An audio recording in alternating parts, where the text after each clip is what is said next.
welcome back to my channel. So today I want to talk more on my blood clots that I've had and go more into detail with them. So to begin, the very first blood clot that I ever had was in May of 2015. It was in my spleen. I had no idea what the pain was, where it was coming from. I was doubled over for a week straight. It was really hard for me to go to work and stuff. And I tried to just bear with it, thinking maybe it's just a kidney stone or something. But the pain got so bad that I couldn't function. And I had no idea what a blood clot was. I knew that for about 6 months prior to that, I had been seeing a doctor, trying to figure out why I had pain all over my body, and they thought I had lupus. And they also thought I had Lyme disease. And so I ended up having to go to the emergency room. The first one I went to, they didn't really take me seriously. They didn't even do a scan or anything on me. So I left, thought I was just, something normal. They just thought it was stomach problems.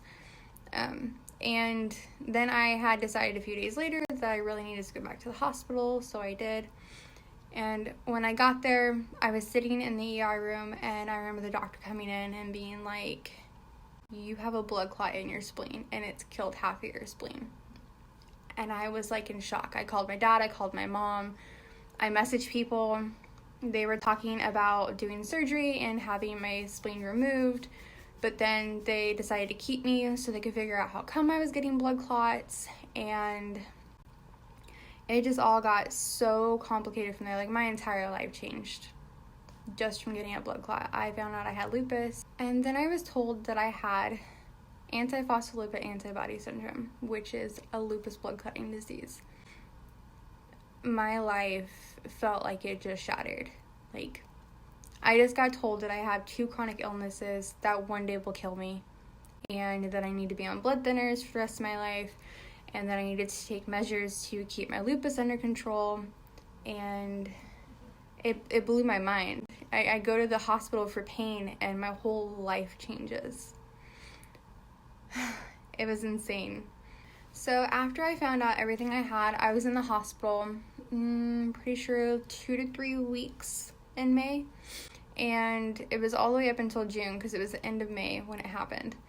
And after that, I was going to specialists all the time. I had started warfarin while I was in the hospital, and Lovenox shots, which go in your belly, and they really hurt.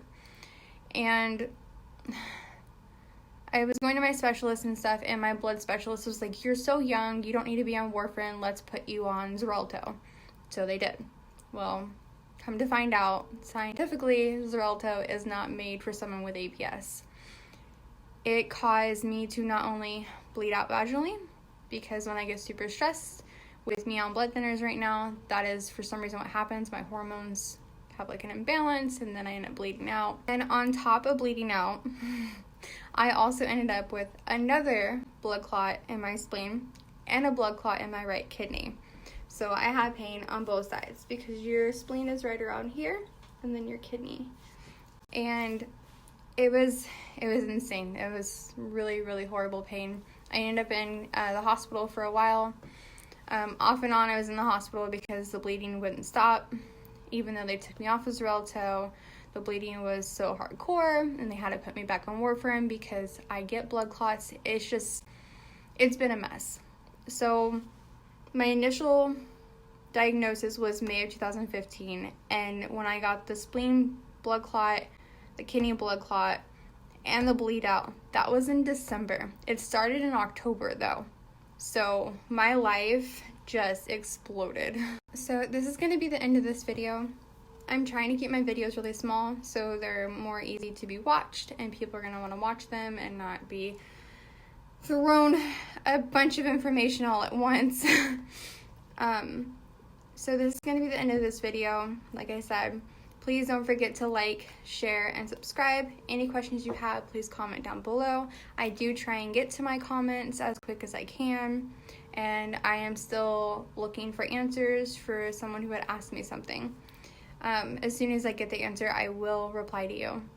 So the reason, again, like I say in all my videos, the reason why I'm doing this is because lupus and APS are very invisible. I don't look sick. It's sad. but I don't. People look at me and they're like, you're not sick. I am sick. My body is tearing itself apart in the inside. So that's why I'm doing these videos, because I want to prove that even though I don't look sick, this is everything that's happened to me. In 5 years, all this has happened to me. Everything I'm going to tell you throughout my entire YouTube channel and the entire time I have it. And the biggest reason I'm trying to do this is because I want to get more followers, because I want more people to donate to the Lupus Foundation so we can find a cure. There needs to be a cure. We can't live our lives like this forever. And sadly, some of us don't make it very long because there's no cure. The medications that we have side effects, and